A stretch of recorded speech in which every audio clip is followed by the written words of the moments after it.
This is the highest technology. Your supercomputer is also a small outcome, a drop out of this one. Life should be a constant process of exploration, only then there is science. You're forgetting that you're playing your whole game on a particular stage, which is not your making.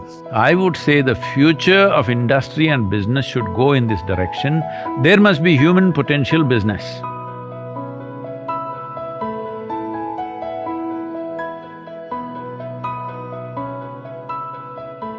Namaskaram, Nivruti. Namaskar, Sadhguruji. Is it okay if we start this tech summit with a 1-minute chant? Yes, I would love it. Because the greatest piece of technology that I have access to is just this one, so let me get it to your picture. I would love it. Jananam sukadham Maranam karunam Milanam maduram Smaranam karunam Kalavashyadiha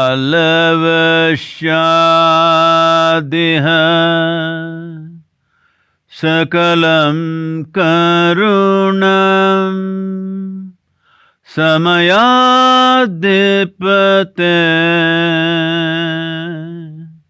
Akilam karunam.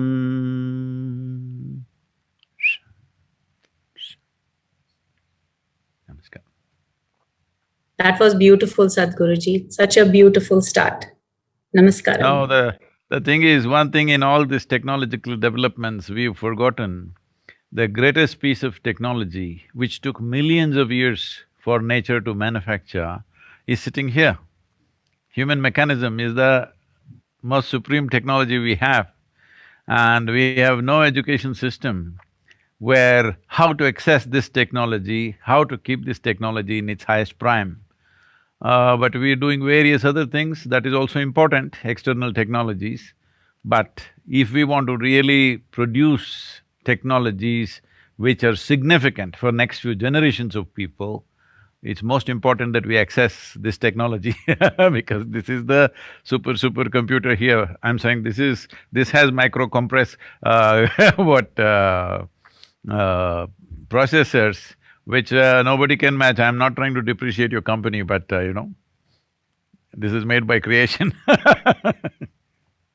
Very, very true, Sadhguruji. Like you're saying, it took millions and millions of years to get the smartness into the living beings. And you very correctly say the computers today can be equated to the earthworm's mind as compared to the human mind. So the evolution, like you say, is so worthy. So namaskaram, Sadhguruji, and welcome to the Bangalore Tech Summit. I'm very honored that I got a chance to talk to you. Nimmundige matanadu tirudu nana bhagya. Kannada ಉಪಯೋಗ ಮಾಡ್ತಾ ಇದ್ದೀರಾ, ಆದ್ರೆ ಕನ್ನಡದಾಗೆ ಕೇಳಿಲ್ಲ ಅದು ಸ್ವಲ್ಪ ಕನ್ನಡ ಕತ್ಕೋಬೇಕು. ನನಗೂ ಕನ್ನಡ ಕುಂಟುತ್ತೆ ಈಗ, ಅಭ್ಯಾಸ ಇಲ್ದೇನೆ ನನ್ನ ಕನ್ನಡ ಕೂಡ ಸ್ವಲ್ಪ ಕುಂಟುತ್ತೆ.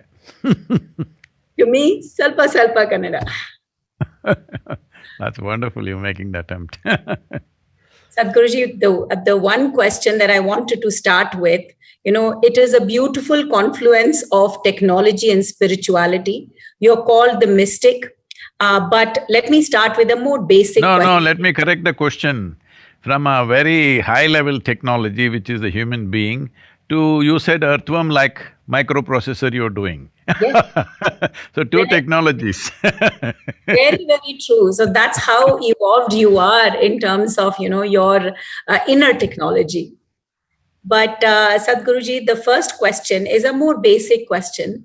Today, the world is facing the pandemic, and a lot of us are living in fear, living in anxiety, living in pain.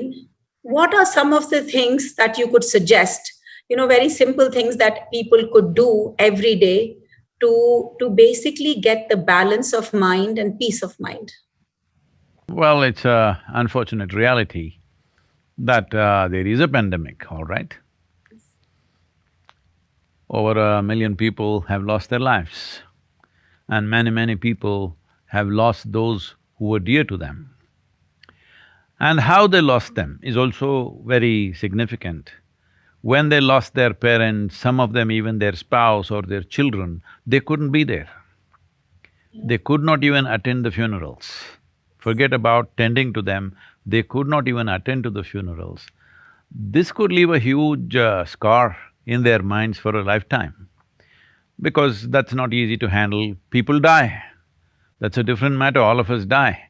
But at least you are there taking care, doing something that you believe, if not for them, at least you believe, because of your attendance, you feel some relief in that whole process.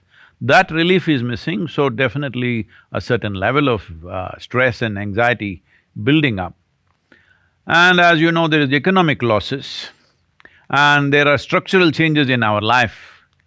See, in the last 40 years, 39 to 40 years, I had never slept at home for more than 8 to 10 days. Now I'm sleeping on the same pillow for 4 months, 5 months, which I've never done. It's a welcome change for me, but it's a huge structural change. That means all the programs, all the events, all the schedules, everything called off. Well, at the same time, technology already had solutions, but we were refusing to use it. Pandemic is forcing us to use the technology. See, you and me are doing fine right now. You're in Bengaluru, I'm in Tennessee, but we're doing fine.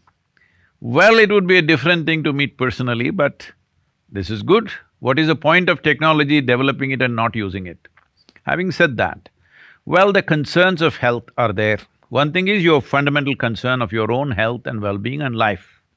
Another thing is the concern of your family and friends and people that matter to you. And the concern of loss of incomes, loss of business, closure of businesses, loss of employment, and structural changes in the society. You're not able to meet people, you're not able to attend to things that you had taken for granted, Simply, you want something, you just walked out on the street and bought what you want or met who you want, that's gone. So, these structural changes are actually impacting people much more than various other things. So, one important thing is personal concern about our own health, which is also an important aspect, because only if we are alive, all the other concerns are relevant to us. One thing is to enhance the immunity.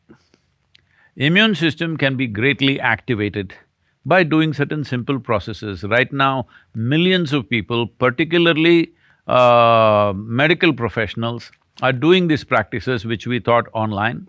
It's called Simha Kriya, which brings your immune system up very quickly. This is one thing we must do, because staying alive is a fundamental responsibility right now. And keeping people around us also alive is also equally important responsibility. The next thing is the mental situation. Staying physically alive is paramount. Next thing is your mental situation, because staying alive should not become a torturous process. Right now it is becoming like that, and the number of suicides are increasing. WHO is talking about suicide pandemic may unfold. So that is really… if the virus didn't get you, you're doing it to yourself, that is a terrible thing to happen in the world. But unfortunately, humanity is moving in that way. What is it that human beings suffer if you look at this? One thing is, if physically we get sick, physical suffering will happen. But that is a small percentage. The real suffering is mental suffering. Mental suffering essentially means you suffer your own intelligence.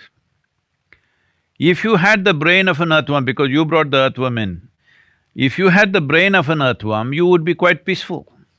Now there is a cerebral possibility in you which is not comparable to any other creature on this planet, another level of cerebral activity. This is the greatest boon we have, this is what sets us up as human beings, but this is what most human beings suffer, because they are not able to handle their own cerebral capabilities. If they had half the brain that they have, they would be quite peaceful. With a full brain, they're struggling. But you tell me, because you are in the processor, which is in a way trying to manufacture intelligence, all right, in some way. Intelligence essentially means right now for people, this is not my definition, but in people's experience, a certain amount of memory and an imaginative way of using that memory is considered intelligence by most people, which is what the artificial intelligence is also going in that direction. Your entire computing system is going in that direction. There is a data, imaginative use of that data is intelligence. That's what people understand as intelligence. No, that is just intellectual process. There are other dimensions of intelligence which does not depend upon data, that's a different matter, we will look at that if there is time. So for this, the simplest thing is, you have only two kinds of suffering, physical suffering, mental suffering. There is no other form of suffering. There is a simple process, once again millions and millions of people across the world are doing this. This is called as Isha Kriya. A simple process with which you bring a little bit of space between you and your body, little bit of space between you and your mind. What does little bit of space mean? See, right now, this clothing, this is loose. So always I'm conscious that this is my clothing. Suppose I was wearing skin-tight nylon clothing.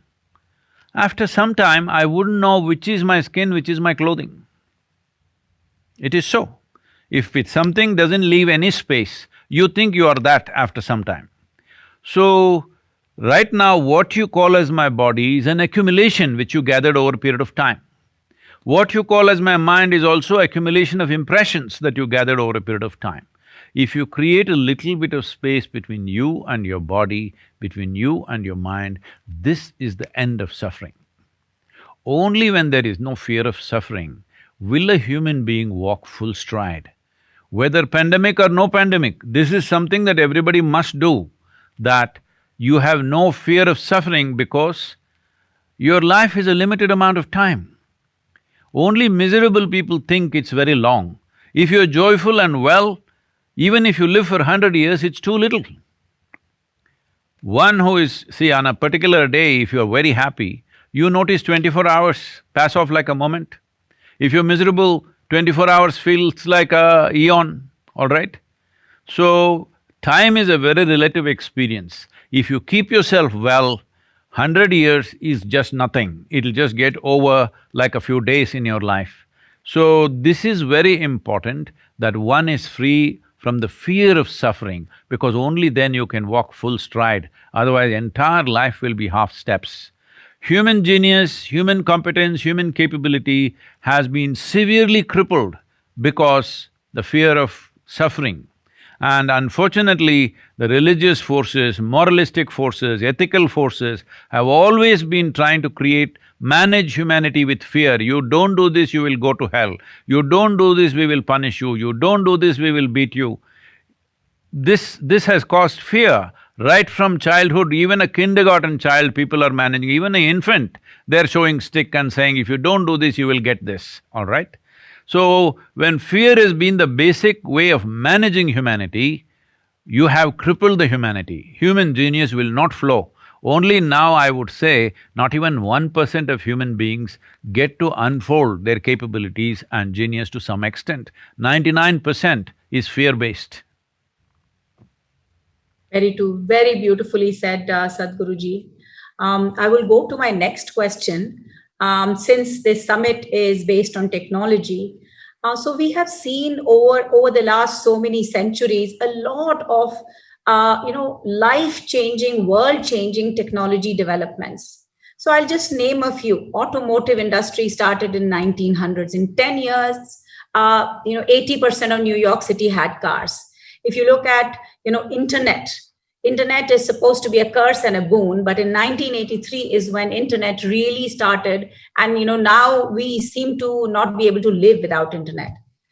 Now, as we speak, artificial intelligence is being looked at a technology for population scale, looked at for various solutions that human beings can imagine at very large scale. Now, if we look at technologies like AI, I believe that they need to be built on foundation of ethics. But can we build a framework for AI that leverages from spirituality, that leverages from ethics? I wanted to hear your viewpoint on how do you think we can leverage the knowledge that we have, the spiritual knowledge that we have, the compilation of a lot of moral and ethical needs into solutions that AI could develop. So you just wanted to hear your viewpoint, Sadhguruji. If I can make a little correction on that question, if it's allowed. Absolutely. Because spiritual process is not morality. Spirituality is not morality. Spirituality is not a bundle of ethics. Spirituality is not commandments, thou shalt not do this, thou shalt not do that. Because morality is relevant only if you've lost your humanity. If your humanity is overflowing, why do you need morality? See, I don't need morality to be good to you. My humanity will always stand by me. When we are human beings, why are we not allowing our humanity to reverberate? We suppress our humanity and then try to superimpose a morality which is supposed to fix us. You fix any kind of moral, any kind of ethic, people will find ways to subvert it. People will find ways. If you have not learned that in these thousands of years, that you still believe moral and ethical foundations will fix everything, it will not. People will find ways. So what is the solution?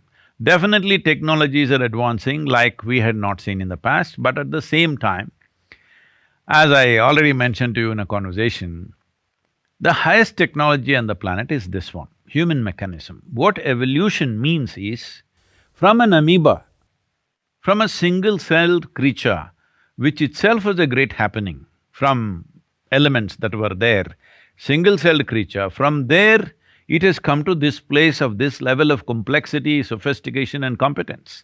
This is the highest technology. Every other technology that you are doing, your supercomputer is also a small outcome, a drop out of this one, isn't it? Very true. So when you have this technology, why is it we have not even given users' manuals to our children and to ourselves? We still don't know how to use this. This has become a big mess. Right now, human beings are only suffering their own intelligence, their own competence. If they were an amoeba, did you have to teach them how to meditate? I'm asking. They would be just fine, isn't it? So unfortunately, human intelligence has been left unused, mishandled and turned against ourselves in so many different ways. Now we are going for technologies. Whatever the technology, the important thing is who handles it, right? The impact of the technology upon the world is not determined by technology alone, who handles it. Just something as wonderful as a phone, cell phone, okay? We are a classic example as a generation of people because half our lives or more than half our lives, we did not have such an instrument. Suddenly this thing came, initially we didn't figure what it is. Once we realized what it is, we grabbed it, all right? There's another generation which has been born into a cell phone, or maybe they came out of a cell phone, I don't know, because it looks like that, because they keep looking right there all the time. But we know how significant a difference it's made in our lives, this simple instrument. Otherwise, I used to make these calls. There was a time I'm driving across India when I'm building Isha Foundation, I'm talking about 35, 40 years ago. Now I have a call day. When I'm driving on the highway, I'll always be looking for one of those blue-colored half grill and half metal thing, which would be hot as hell. To make a call, I will look for something where there are not people and other things, then I stop. Once in 15 days, 20 days is my call day. Those days I don't have a telephone book or anything. 700, 800 numbers and names, I remember, the PIN codes and the works, international, national, everything. So I go there. First thing is I'll give 5,000 rupees to that guy. He's surprised because normally calls are 20, 30 rupees. Here I give him 5,000, I say, just keep it. Then I go into call, my calls go on 4 to 6 hours. Then other people come, they want to make their short calls. They're all screaming from outside, but that guy manages them because I've already paid advance to him.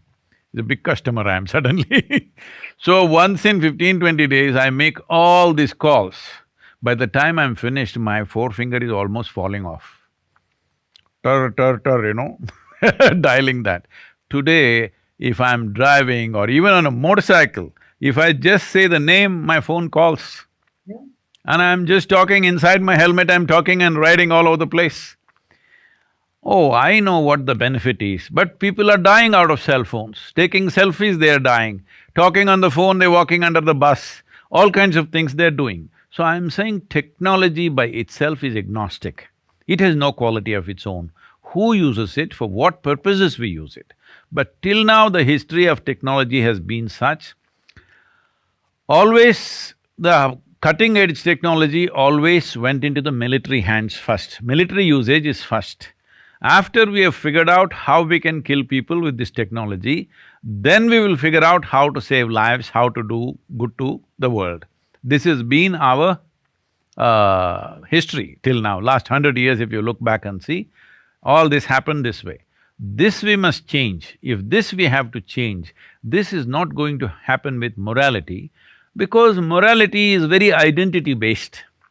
See, now I'm an Indian, I can use technology to kill somebody that India doesn't like.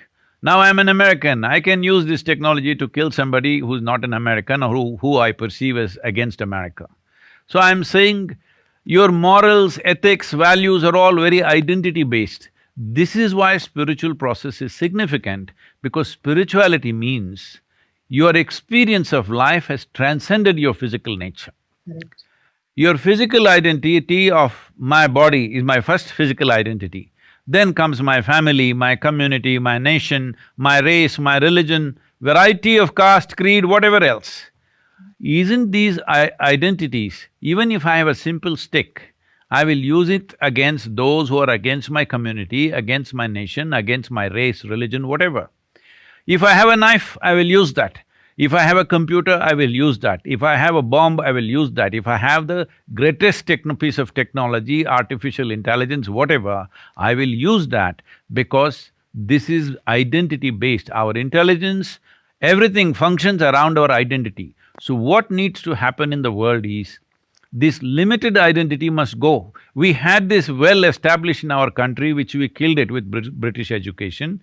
Before starting education process in India, there was a process where we made sure the child stands up and says, Aham Brahmasmi.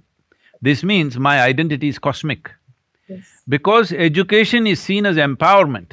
If you empower a person who has limited identity, he is a disaster for the world. He may have good intentions, but his good intentions will be limited to his community, his nation, his race, his religion, like this. It is important we raise human beings in a way where our identity is cosmic in nature, at least global in nature. Only if this happens, that genuinely, right from childhood, you came up in a way, seeing that you are a global citizen or a cosmic citizen, you see that you are a part of this and everything is actually a part of you, only then this will happen. This is what spiritual process means, that your experience of life is one with everything. The word yoga distinctly defines this. Unfortunately, people think yoga means twisting and turning. The word yoga means union. That is, in your experience, you experienced everything as yourself. I mean, this is not some rocket science, this is so simple. See, if you're breathing, is it very difficult to understand that when you breathe, one part of your breathing apparatus are here, but the entire atmospheric bubble is your lung. Without it, you cannot breathe, isn't it? One is pumping in, one is pumping out, in and out, but without this bubble, can you breathe? So at least if you identify with your entire portion of your breath, you would be one with everything. We started a whole movement called Project Green Hands with this. When I saw the Tamil Nadu was moving towards desertification, I just made people sit under a tree and put them through a certain spiritual process where what you exhale, trees are inhaling, what trees exhale, you are inhaling. Once they experience this, you can't stop them from planting trees. They understood one half of our lungs are hanging out there. Today, out of this simple project that we started 20 years ago or 22 years ago now, over 38 million living trees they have created. They've changed the landscape of Tamil Nadu. Of all the places in the world, southern India, the green cover has increased significantly in the last 15 years. 11% increase according to Google Maps, 7.2% according to the government gazette, that green cover has increased simply because people experienced. So this is what spiritual process means. I need to experience you in some way as a part of myself. Then no morality needed, no ethic needed. This looks like a long shot, oh, is this going to happen? Well, nothing is going to happen if you don't strive. It's as simple as that. See, about in United States, right now I'm here. For example, 150 years ago, 97% of the population was illiterate. Today, everybody can read and write. Why? Because they created the infrastructure of schoolroom, created the infrastructure of teachers, isn't it? If we don't do that, there will be no happening. There are many countries which are still illiterate. Why? Because there's no infrastructure. Similarly, to turn inward, to experience the deeper dimensions of our lives, there is no infrastructure.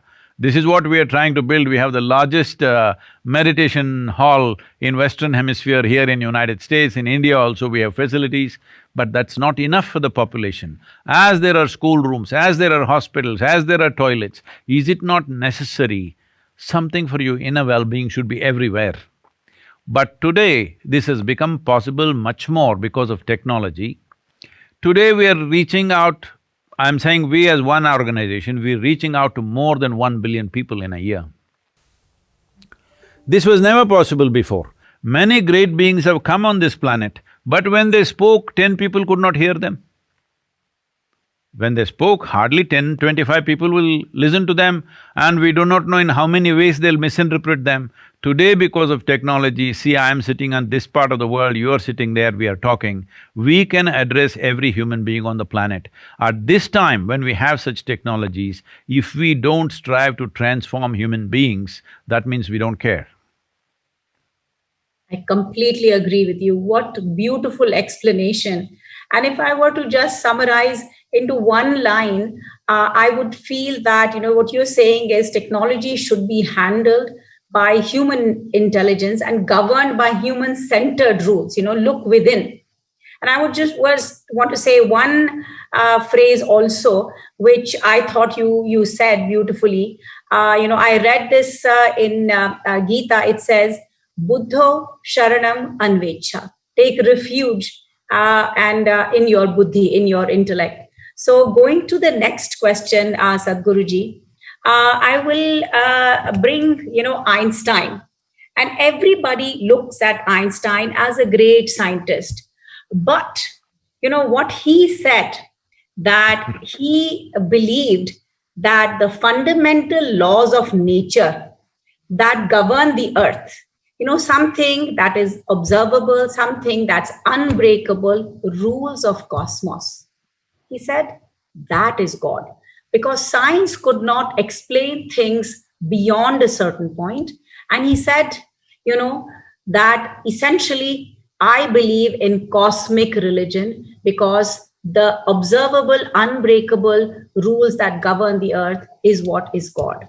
I wanted to hear your views. And do you believe that science and spirituality go hand in hand? Do science and the laws of nature somewhere, connect with human consciousness, the within part that you were explaining? Well, talking about a scientist like Einstein, he said something like this, I'm paraphrasing, I may not be correct on the quote. He said something like this towards the end of his life when someone asked if you're giving one… if you're given one more chance, for sure you will be a nuclear scientist, wouldn't you be?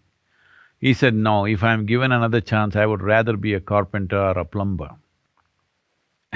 Because he has made many statements like this, talking about how modern science is a very keyhole way of looking at the larger life process. After all, you're trying to understand and delve into life process. When I say life process, planet is life process, cosmos is life process. Life as we see it, if you want to need an analogy, it is like a… cosmos is like a big tree, life is like a small flower. But ultimately, all these planets and stars and whatever they're doing, the flower of that is life. So, I'm a little disappointed even with Albert Einstein because he's still trying to promote one more religion, a new religion. But believe me, you give them a new religion, within a few years, they will make that into another kind of fanatic religion, all right? People will do that because identity, again limited identity. So you are a Hindu, I am a cosmic religion. We will fight again. I'm saying I will call myself cosmic religion, but again the same problems will come. So, probably in his time, he could not speak in any other form, probably, in those time, at that time in the early and middle part of 20th century, maybe language wouldn't allow, so society wouldn't allow any other way of speech probably. Giving him that, a man of his intelligence definitely saw the hollowness of simply believing something. So now, do you believe, you asked? First of all, let's come to this. See, there is a way to know things. You know some things, you know you're alive. But you believe many things about where you come from, how you happened, where will you go, all these kinds of stuff. Why is it so difficult for a human being to see, I do not know? There is so much about this life that you do not know. What about it? That's why it is so magnificent, that's why you are never done with life. If you live here for 1,000,000 years, you're still not done with life because still there is a massive amount of space which is I do not know. And I do not know is a tremendous possibility. Only if you see I do not know, the possibility of knowing will become a living reality in your life. Everything that you do not know, you believe, that's what you're referring to as religion. I believe this, I believe that. I'm saying, why do you believe something? Why don't you just say, I don't know? If you say, I do not know, see, you're walking on the street like, I know, like this. Suddenly you don't know which way to go. Do you see how gentle and polite people become just like that? Have you noticed this? He doesn't know which street to turn. Anna, yav kade hogodanna? He knows where to go, pam, pam, pam, he will go. This is the difference between people who believe they know and when you realize you do not know. The moment you realize I do not know, the longing to know, the seeking to know and the possibility of knowing becomes a living reality. It's very, very important that we invest this in people, especially in our children, that it does not matter, you read as many textbooks as you want, as many scriptures as you want, you still don't know a damn thing. You still don't know a single atom in its entirety. You may know how to use it, you may know how to fuse it, you may know how to break it, but you do not know what it is in its full entirety. You don't know a thing. If you're conscious that you do not know, you will have a living intelligence. Otherwise, you will make conclusions and then concretize that into belief system, and then of course, if you have a different belief system, we will want to kill you. This has been going on forever. So I am putting it in a very simplistic terms, but the moment you believe something and I believe something totally different, is there a confrontation or not? Two people, both of us do not know, where is the basis to fight? Both of us can explore in as many ways as we want. Life should be a constant process of exploration, only then there is science. So how do you say science and spirituality? There are no such things. There is only spirituality. Science is just a small physical expression of that. This may insult a lot of scientists and others, but I'm saying this, they are only looking at the physical dimension of the universe, right? Correct. Am I correct? Science is only concerned about the physical dimension of the universe. Tell me, if you look up in the sky, do you see more stars or more empty space? In this universe, in these galaxies, in this cosmos, Not even 1%. Not even 1% is physical manifestation. Rest is just empty space. This is why spiritual process is only concerned about that 99%, not about the 1%. 1% we believe a small part of our intelligence can handle that 1%, the physical aspects of it. 99%, what is the nature of what it is? And how come where there seems to be nothing makes everything happen? So this is what the word Shiva means in India. People think he's one man who sits on the mountain. No, the word Shiva means that which is not. Our concern is always about that which is not. In the yogic culture, we are always encouraged to invest or identify with our ignorance, never with our knowledge. Because even if you have read the libraries of this world, what you know about this cosmos is a minuscule. If you identify with this knowledge, you will become a minuscule. But our ignorance is boundless, isn't it? If you identify with your ignorance, you will become boundless. See, that's why I'm like this, ignorant and wonderful. That's beautiful. I can tell you a small little joke that was going around some time ago. It once happened this happened in 2050. So God, because the scientists of the world sought an appointment with God. And they went there. They told him, "Hey, old man, you've done pretty well, but it's time you retire because everything that you can do, we can also do." God said, "Oh, is that so? What can you do?" So they picked up some soil and did whatever processes they did for a period of time, and it became a living infant and started crying. God said, "Well, that's pretty impressive, but first get your own soil."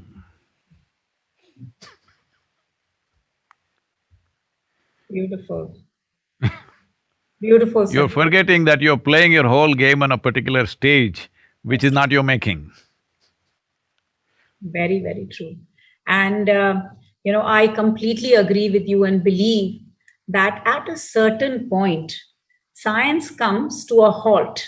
And that's where they turn to, things that cannot be explained and turn to spirituality or believe that, there is something more beyond science. One of your talks that I was listening to, Sadhguruji, one girl asked you about happiness and joy, and complication of happiness comes from within and joy is coming from outside. And you explained very beautifully that expand the happiness that's in within you. Search within you that the complex, processor that we are. And immediately I got reminded of, every time when we are trying to explain a variable, we try to say, okay, what are the variations that explain this variable? But we also have some random explanation that, we don't know where it comes from. And reality is science tries to maximize the explained variation and leaves very little to chance. And that's exactly what you said. You said, look for joys from within. Try to find and understand yourself. And that's when, it was an aha moment for me that science is actually derived from human consciousness. And, things that you were explaining, I could immediately connect to a lot of science. So I fully agree with you that there is so many things unexplained. And the minute we say, I do not know, it just opens up so many doors of research and experimentation and learning, which we all must be, doing every single day. No, it's not that we say we do not know. We do not know, that's a fact. Yes, absolutely. And above all, today modern science is talking about how human experience has a chemical basis. Suppose you lose your peace, you go to the doctor, he gives you a pill and it makes you peaceful for a period of time, something like this. Yes. Well, today people have gotten to this, if they want to be peaceful, they should have a glass of wine. If they have to be happy, they must have something more. If they want to be really ecstatic, there are other things which are all becoming legal now, You saw the Oregon state, everything is legal. So I'm saying for everything, to be healthful, to be peaceful, to be joyful, to be blissful, you need chemicals from outside. But The greatest chemical factory is right here. The most sophisticated chemical factory is right here. There is no chemical process happening in the world which is not happening here. Everything that happens on this planet in some way is happening in this. When you have such a complex chemical factory, the question is only whether you are a wonderful or efficient CEO or you are a lousy CEO. If you were a good CEO, you would produce blissfulness out of your chemistry. If you're a lousy CEO, you make misery out of that. You think stress, anxiety, nonsense is because of the work that you're doing. Okay, get fired and be happy, let me see. I'm saying it's not because of the work. Right now, people were saying it was the office and the boss. I'm sure you were the point of stress for a whole lot of people who work for you. Now they're all at home and being more stressful. Isn't it? So Very stress is not because of what we do. Stress is simply because you do not know how to manage your own body, your own mind, your own thought, emotion, energies, chemistry. You don't know how to manage yourself. That's why you're stressful, not because of the work that you're doing. Very true, Sadhguruji. We are generating our own happiness hormone and we are generating our own anxiety hormone, and we need to balance and control and manage better. Sadhguruji, the next question I wanted to ask, as this pandemic has accentuated the need for establishing well-being, peace, and happiness of our people, especially in workplace, how can businesses approach this? Should business leaders look at adapting individual well-being in a more holistic and comprehensive manner, and form a different perspective? You have been speaking a lot about inner engineering. I actually tried to acquire that book before we spoke, but I wanted to hear from you. How can we leverage some of the learnings that you put, and should business leaders adopt this to ensure well-being of their people, considering some of the conversation we had before, that people are sad, and in many cases, like you said, they've lost many people but in their lives, but many of them are stressed because they feel like they're almost jailed inside their houses. So how can we leverage some of this inner engineering? Can you explain a little bit of that, Sadhguruji? It's uncanny you use that word jailed because just a few hours ago I was speaking to the Tamil Nadu prisons, over 15,000 prisoners, convicts, long-term convicts who are in Tamil Nadu, and how they're longing to go home. Many of them, one of the convicts asking me, who's been in the prison for 23 years, and how badly they want to go home. And those who are at home, how badly they want to get out. So where is the problem? The problem is within you, isn't it? It's not at home, it's not in the prison, it is within you. This is the problem. So, having said that, about… I don't know if I can take the liberty of structuring India's or the world's future industrial needs. This may look too wacky or too revolutionary right now, but I think people will come to it after a few years, but it's best we are ahead of times in many ways. Now that this pandemic has pushed us in this direction, first and foremost thing is, there should be no human resource departments. Human is not a resource. Resource means, suppose I take iron ore, I know what are the properties, I know what are all the innovations I can make upon it, and that's about it. I can't make iron into gold, I can make iron into many things, useful things. So the same thing, if you treat something as a resource, you're only looking at maybe permutations and combinations of what you can do with the same thing. But a human being is a potential. You have to unfold him or her. As they are, they may be nothing. I'm saying, because I'm talking to you, I'm using you as an example. Suppose we looked at you 20 years ago or 30 years ago. What potential you were and what you are today, is it significantly different? I'm asking. Absolutely. Yes, isn't it? Yes. Absolutely. This is not just for you, this is for every human being, it's true. So this is a potential. This potential to unfold, you need to create a right kind of ambience, right kind of nourishment. It's like growing a plant. You may grow of the same plant, I may grow the same plant. See, you have flowers behind you, I have metallic flowers. Look at me, bad gardener, I think. So I'm saying if both of us are growing the same plant, depending upon how we take care of it, your plant may yield 100 flowers, mine may come up with one or none. Isn't this happening to human beings across the world? Well-nourished, not just physically nourished, in every way, if a human being is kept in proper ambience, they will flourish and become many things that you had not imagined possible. But if you don't do that, then they will become nothing or become a big problem in the world. So, it is a human potential. Right now, because every industry, for example, you're doing microprocessors, you must focus on that. Why are you trying to manage your human resource? But there is no other way because you have to have your employees, you have to manage them. Somebody is producing steel rods, do they know anything about managing human beings? No, they're also managing. I would say the future of industry and business should go in this direction.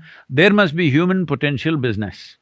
That means, let's say they hire 100 million people, and now you can outsource your work to them. Your business is only to innovate the processor. Your business is not to manage these human beings because there are lots of trouble. When 10 of them get together, there can be a whole lot of trouble if you don't create the right ambience. And every business trying to create this ambience itself is a tragedy. Now we have discovered we can work from home, whatever. Human resource can just look at how to galvanize human beings to be at the highest level of potential. Other industry and business should focus on whatever is their individual subject of focus. This is a very faraway thing right now, but it can happen. It is time. I know already little bit of outsourcing is happening, but that is for specific areas of activity. I'm saying generally, let's say I have 100 million people or 10 million people under human resource development, and if Intel comes to me, you want 1,000 people, all right, iron and steel wants that, every kind of thing. See, teaching them a skill is not a problem if they are unimpeded by their own thoughts, their own emotions, and training them to do something is very quick. It can be done. Anyway, they would have gone through an education process which already puts them into your slot. In that slot, developing them from one to another, I don't know, I've not looked at where all you worked before, but a whole lot of people today are in technology, yesterday they were in management, many of them who are doctors, today they're managing big companies, all kinds of things. Because human potential can develop whichever way, your education or initial training need not fix it. This is what corporate world or corporate structures are looking at, but that is not happen in a seamless way. Those who are good at managing human potential, nurturing human potential should manage human beings. Those who are good at processors or steel or this one or that one, they should do that. So this may look completely off. I'm saying instead of having 20,000 employees in Intel, probably you can have just 200 core people. Rest of them can be taken just from anywhere according to your needs. Your costs also will come down. Your troubles will come down, your infrastructure will come down. When I say your infrastructure will come down, this will bring down the stress on the planet significantly. This thing that everybody works from home itself is a significant drop in infrastructure, isn't it? I was to speak at San Francisco Club some time ago, and I was driving about 45 minutes, I had to drive to that place. And my side of the road was fully packed with traffic, and the opposite side also packed. I was talking to some of the top business leaders there, and I asked them, why have you guys, all of you are brilliant people who are thinking of economics, who are thinking of every little thing that you can do more efficiently, full of technology. Why is it people who live here work there, people who live there work here? And look at Bangalore traffic, everybody is working in the wrong place or living in the wrong place, isn't it? I've been talking to Karnataka government and also few builders. Yeah, I'm saying just go out of Bangalore city, 50 kilometers, even 100 kilometers, go out. Take 50 acres. Anyway, you have 2 FSI permission. Just 1 acre, build 100 floors. Remaining 49 acres, have a wonderful forest. This building should have housing, offices, at least school up to 7th standard, little bit of shopping, a small theater, whatever you want.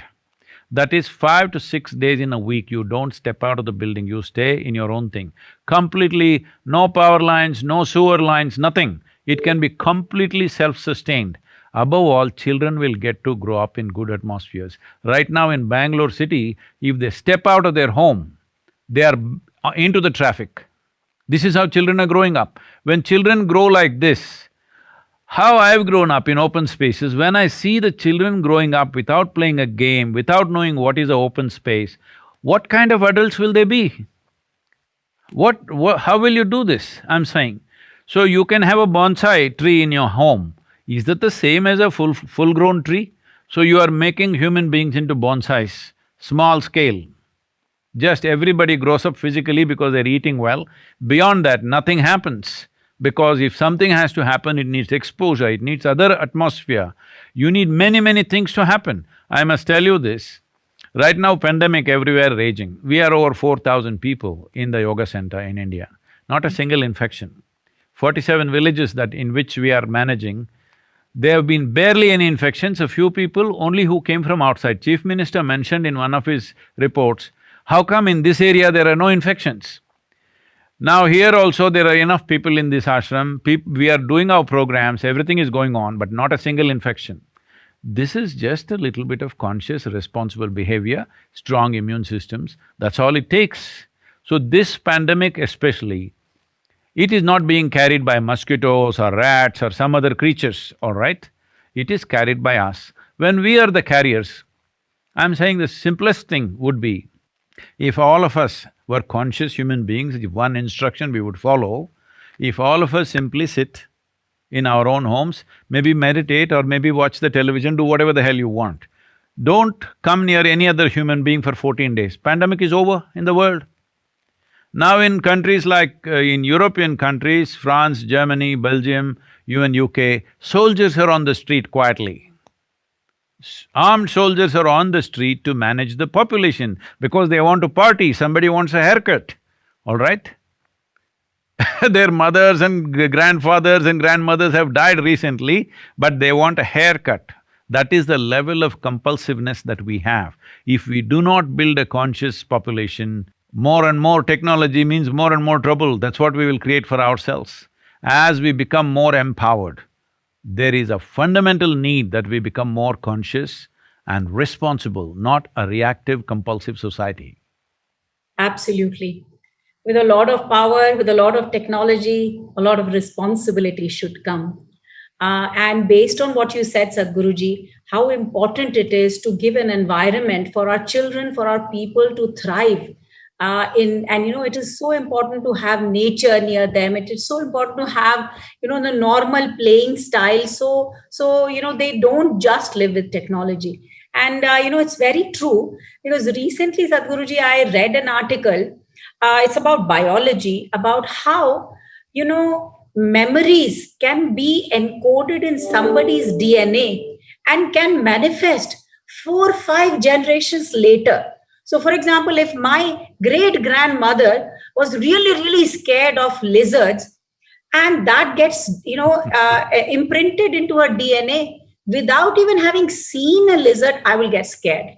So I'm saying good actions, good deeds, and nice things that we do, being aware of us. And like you beautifully say that you see yourself in me, I see myself in you, because that's how we experience everything within. I think we have to do a lot of good deeds, like you say, to create a generation that is happier. So I want to ask you one more question, Sadhguruji, and if there is time, we'll perhaps do one more. If you look at Hindu philosophy, we talk about what is called Darshan Shastra, and I'm very new to it. I have a lot to learn, so I'm going to seek your input. And Darshan Shastra, for people who don't understand Hindi, Sanskrit means guiding philosophies. And there are, 6 guiding philosophies, but classified into 3 major categories. One is Tark. Tark means logic. The second is Sankhya. Sankhya means enumeration of information, and then there is Mimamsa, which is also logic and experience kind of logic. And when you look at similar kind of philosophy coming from Aristotle, he used logos, pathos, ethos for basically convincing kind of arguments. And similarly, we have Maslow's pyramid, which talks about evolution of human beings into ultimately getting into a state where he's totally learned. And when we look at our philosophy, there is Sankhya Yoga, there is Karma Yoga, and then there is Buddhi Yoga, which is it leads to the evolution. Do you think these were like parallel thought processes happening? How come they are like so similar? Well, today, unfortunately, most of us grew up in schools reading Indian history written by English people. Now in the world, the French historians have been writing India's history to some extent, world history, but they're touching on India also, which is very different from the way the British did it, because British did it with an intent of control. So in this, there are a lot of things of how the transaction between ancient Greece and India was very, very on. So Apollonius is one who came to India, and when he went to Egypt, he was actually persecuted for this because he said, if you have not visited India like the ancient Greeks have, you know nothing. You know nothing worthwhile if you have not visited India. So this is not my nationalistic sense saying India is everything, but India is one nation, or Bharat as we know it is one culture. Let's call it a culture because today we understand nationality or nation as a political entity. Not as a political entity, but as a geographical entity, we were one nation. This is why we called ourselves Hindustan, which means the land that lies between Himalayas and the Indus-Sagara, which is today known as Indian Ocean. The land that lies between these two geographical features was Hindustan. Why this became a very unique culture is, it had an uninterrupted development of culture and human development happening for about 6 to 7,000 years. Because the Himalayas protected us from warlords coming from elsewhere, and the Indian Ocean always was a protection for us till the ships became, the way to come. That was only in the last few hundred years, till then it was all blocked. So because of this uninterrupted thing, our focus was not on our survival process. Land was rich, full of rivers, wildlife, and vegetation was richest in this country. Even today, if you take a handful of soil, there are over 50,000 species of microbes in the Indian soil, in the southern Indian soil especially, which is not comparable to anything in the world. 50,000 species exist in one handful of soil.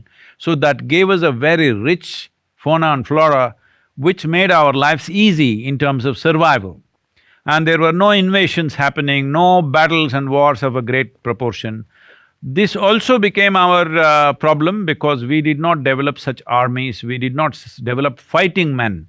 Men and women involved in spirituality, in mathematics, in astronomy and various other arts, but not fighting men. They were very small segment of fighting men. This is why the nation or this culture was conquered so easily. A few hundred people who came from elsewhere, actually they came as bandits. But when they saw the culture was so soft, they became emperors over a period of time, because they were fighting men, and here men were interested in higher things. So we did not find that balance of external and internal, became too much internal and intellectual. Because of that, we paid a price. Having said that, now the important thing about these three dimensions that you mentioned is, well, how yoga looks at it is, there are four dimensions of intelligence within you. One is the buddhi, which is the intellect. Intellect is wonderful as an instrument of survival. You can survive in this world only if your intellect is reasonably sharp. and you want it sharp. Everybody, if you ask any human being, you want it, your buddhi sharp or blunt, you would say, I want it sharp. So it is like a knife, it's a cutting instrument. If I give you a cutting instrument, first thing is you must know where to hold it. If you hold the blade side of it, the harder you hold it, the more it'll hurt you. This is what you are seeing across the world. People are hurt by their own intellect. They don't need any external help. They are poking themselves all the time. Another aspect of the intellect is, as it is a cutting instrument, as it's a knife, you can use it only for cutting purposes. You want to stitch your clothes, you used your knife to stitch them, you will be in tatters.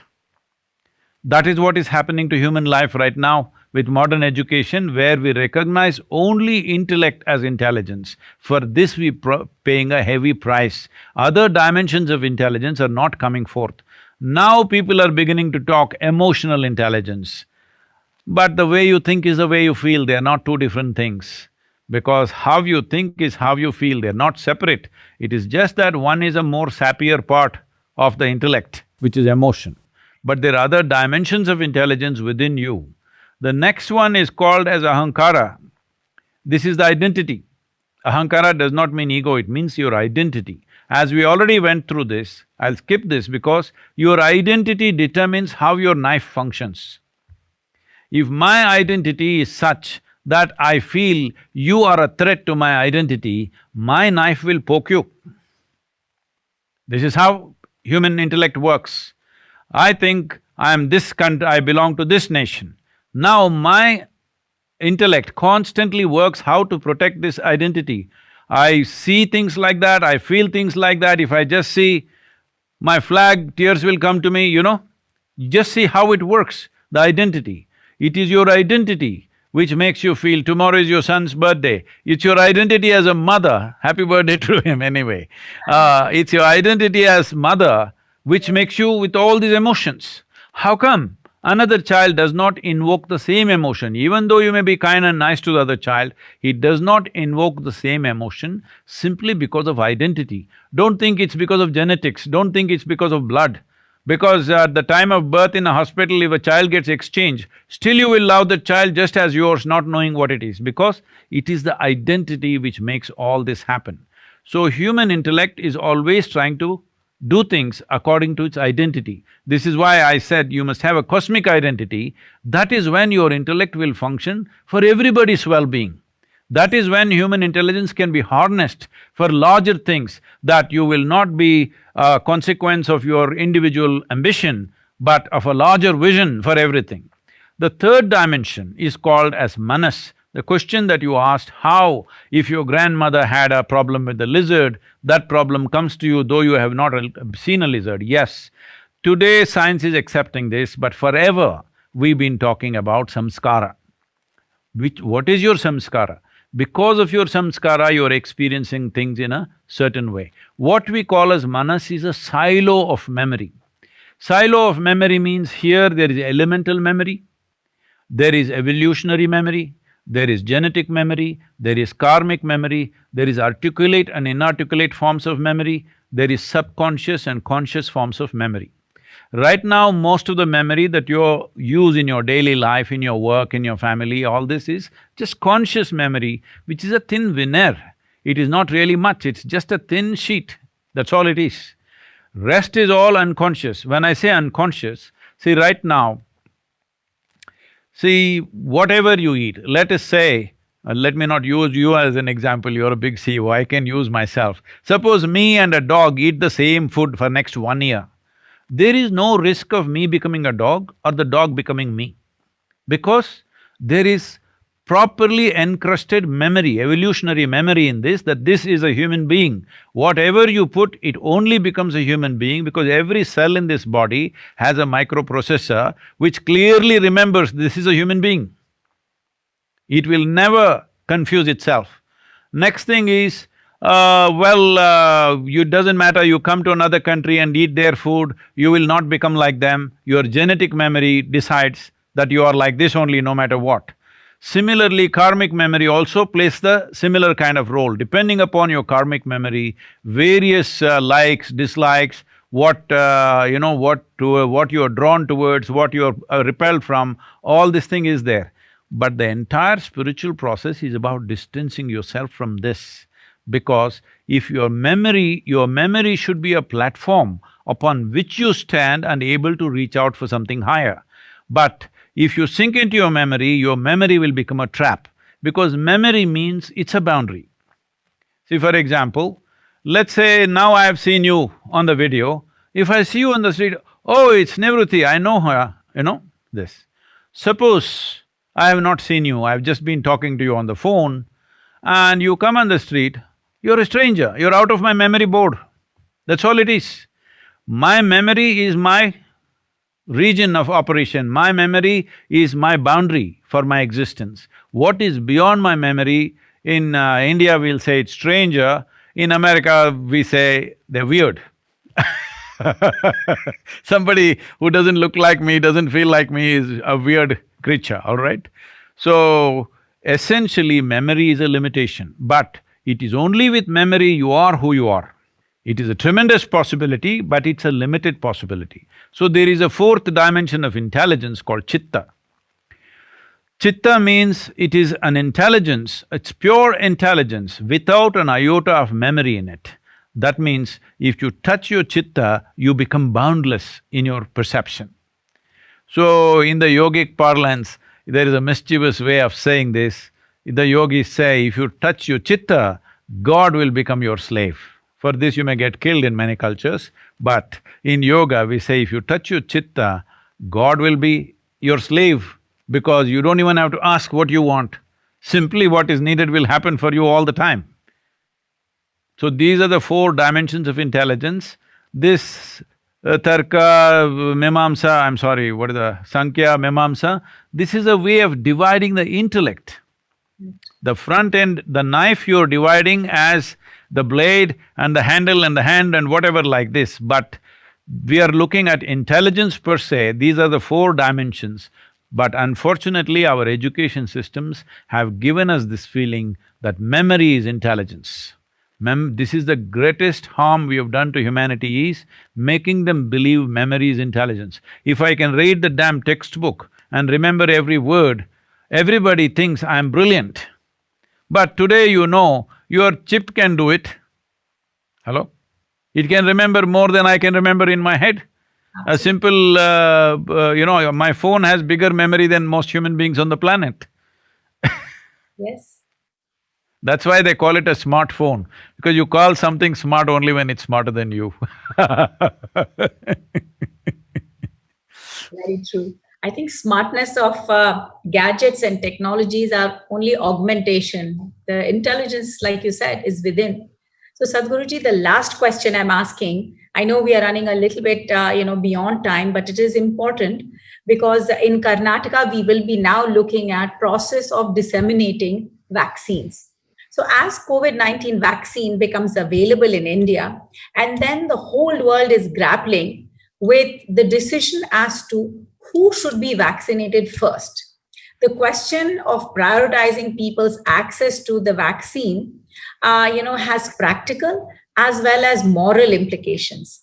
What are your thoughts on those? Because very soon, I will be part of a team which in Karnataka will be looking at disseminating vaccine, and hopefully the vaccine is coming in December.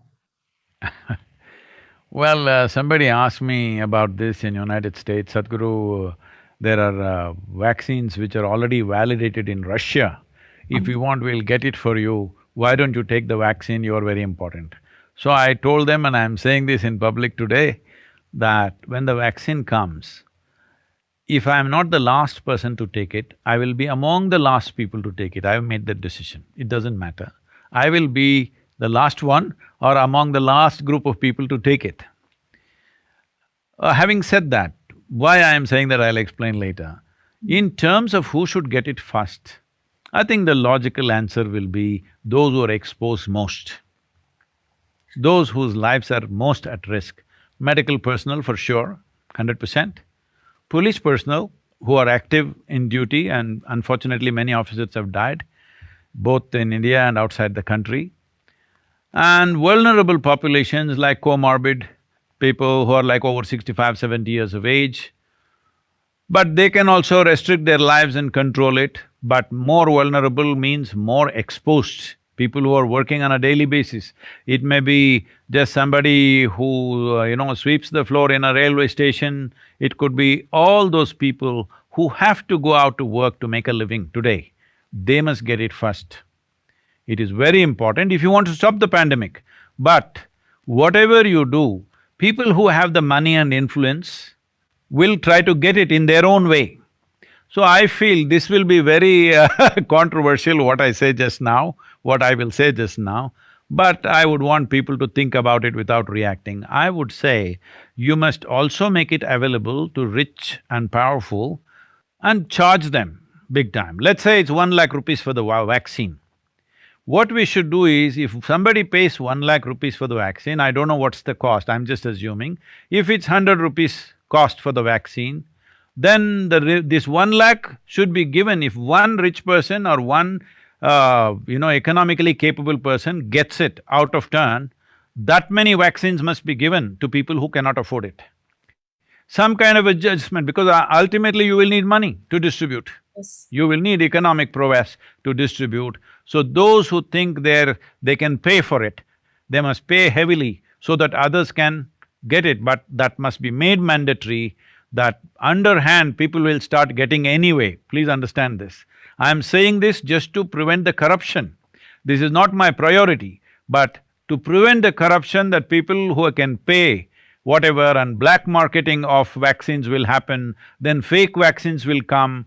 It is like liquor, when you ban the liquor, all kinds of things will happen. Suddenly, so many people will die consuming some spurious liquor. The same things will happen. Somebody will start selling gutter water as vaccine, and suddenly so many people will die.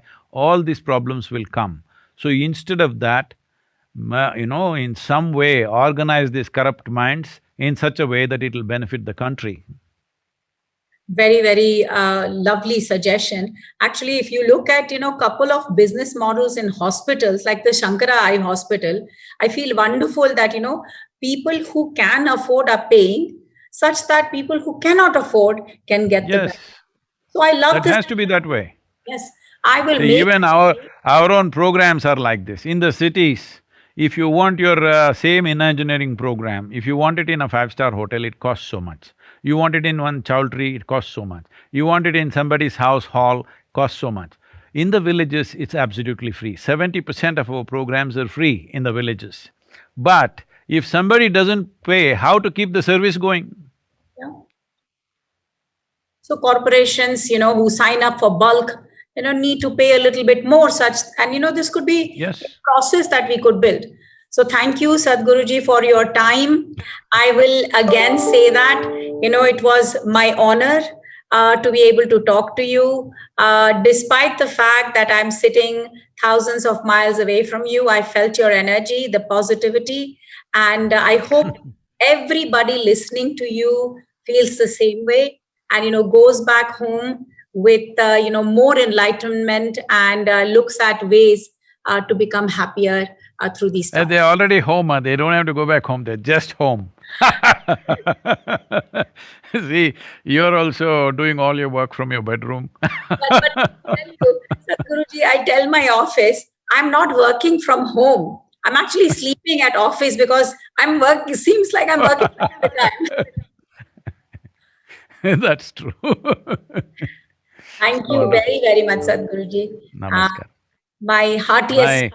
My congratulations and best wishes for the Bangalore Tech Summit. Hope this will bring in a lot of technology and investments to this city, and also hope it brings infrastructure, and all of you working from home will reduce the traffic on the road and make Bangalore once again a beautiful garden city that it was 40–50 years ago when I used to come there often. Thank you, Sadhguruji, and Namaskar. namaskara.